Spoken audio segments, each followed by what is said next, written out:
817, 939 और 980 post code को लेकर। और इन तीनों को लेकर बात करना इसलिए जरूरी है क्योंकि तीनों के अलग अलग मसले हैं और अलग अलग तरह से ही इनकी जो दिक्कत है वो भी है। पहले बात कर लें JOIT 817 की। पहले इनका मेन रिजल्ट निकला था, फिर उनकी अलग अलग अपॉइंटमेंट हो गई।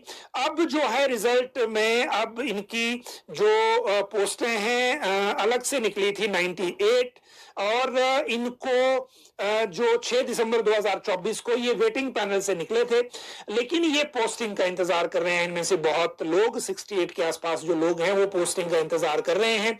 आज भी सचिवालय में ये भटक रहे थे, इन्हें अपनी फाइलें नहीं मिल रही है। पहले CM ऑफिस आ रहे हैं, वहां से इनको बताया कि आप पर्सनल में जाइए, पर्सनल वाले बोल रहे हैं कि एजुकेशन में जाइए। एजुकेशन में किसी ने इनको कह दिया कि एजुकेशन में तो अब नए सेशन में ही 31 मार्च के बाद अपॉइंटमेंट होगी, तो आप इंतजार करिए। अभी वैसे देखिए एजुकेशन में स्कूल लेक्चरर न्यू वाले भी वेट कर रहे हैं कुछ सब्जेक्ट में पोस्टिंग के लिए, लेकिन हो सकता है उनके लिए भी यही व्यवस्था हो क्योंकि अभी सेशन जो है वो लेट शुरू होना है, तो उस वक्त करें। लेकिन JOIT तो कह रहे हैं कि हम जो हैं वो जो एजुकेशन से मतलब हम शैक्षणिक वाले हैं नहीं, तो हमें तो इसमें भर्ती पहले मिल जानी चाहिए। अदरवाइज अगर 31 मार्च के बाद हुई तो उनका जो कॉन्ट्रैक्ट पीरियड है इनका वो 3 साल का हो जाएगा।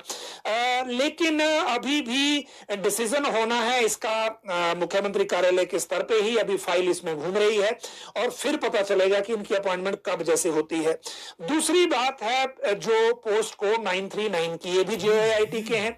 इनमें से बहुत सारे लोग पहले अपॉइंट हो गए थे, 148 के आसपास बचे थे। इन 148 में भी जो वेटिंग में बचे थे वो 89 बचे थे जिनकी पोस्टिंग अभी होनी थी।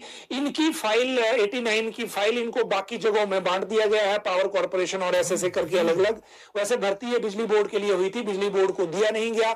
HRTC के लिए भी हुई थी, HRTC को भी नहीं दिए गए थे, और अन्य जगह ये सरकार ने ट्रांसफर कर दिए, उसके बाद बांट दिए। और अब इनकी अपॉइंटमेंट की फाइल पर्सनल में अभी है, वहां से आने के बाद इनको अपॉइंटमेंट मिल जाएगी। उम्मीद यह है कि 31 मार्च से पहले इनकी अपॉइंटमेंट हो जाएगी। तीसरी बात है पोस्ट कोड 980 ड्राइंग मास्टर की। ये इसलिए परेशान है क्योंकि इनका जो मैटर है इनकी वजह से अब बाकी परेशान हैं, और बाकी हैं जैसे सेक्रेटरीट क्लर्क हो गए, जो बाकी इनके साथ 4-5 पोस्ट कोड जो FIR में उलझे हुए थे। इनको लेकर दरअसल राज्य सरकार ने कुछ एक्स्ट्रा जानकारी मांगी है। कुछ लोग इनके पूछताछ के लिए हमीरपुर भी बुलाए गए थे, और मुख्यमंत्री कार्यालय से भी विजिलेंस की एजेंसी को एक एडिशनल जानकारी मांगी गई है कि ड्राइंग मास्टर को लेकर लेटेस्ट जो स्टेज पर अभी विजिलेंस ब्यूरो में क्या है, और वो जानकारी मांगी गई है ताकि इनको लेकर मुख्यमंत्री कार्यालय से कोई फैसला हो सके। अब जो बाकी पोस्ट कोड इनके साथ उलझे हुए हैं, जो FIR में उलझे हुए थे, वो ये कह रहे हैं कि अगर इनके बारे में जानकारी मांग ली तो कैबिनेट सब कमेटी ने तो हमें भी थ्रू कर दिया है, तो हमारे बारे में जानकारी क्यों नहीं मांगी जा रही ताकि रिजल्ट सबके एक साथ निकल पाए। तो अभी वो नहीं हो पाया है, जब होगा तो आपको बताएंगे, लेकिन लग जाएगा पता कि इनको लेकर बैठक अभी होगी कि नहीं होगी। जहां तक बात कैबिनेट सब कमेटी की है तो वो रिकमेंडेशन भी अभी तक आगे प्रोसेस नहीं हुई है, क्योंकि उसमें सेक्रेटरी लॉ और जो कमेटी थी ऑफिसर्स कमेटी जिन्होंने जो ये परीक्षाएं रद्द करने की बात की थी, उनका व्यू पॉइंट अभी आना है। तो ये हो गई